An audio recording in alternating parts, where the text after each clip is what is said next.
तरकीब निकालता हूँ जिससे मेरी छुट्टी हो जाए। आइडिया, आज ना मिस को बोलता हूँ, मिस मेरे पेट में दर्द हो रहा है तो इसकी वजह से मेरी छुट्टी हो जाएगी। अस्सलाम वालेकुम अहमद, आ गए आप? जी मिस, वालेकुम अस्सलाम। याद किया आपने?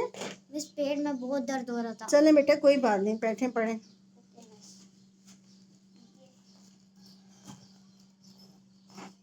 याद कर लिया था सब? नो मिस, पेट में बहुत दर्द हो रहा है। चलें चलें, कोई बात नहीं, अभी ठीक हो जाएगा।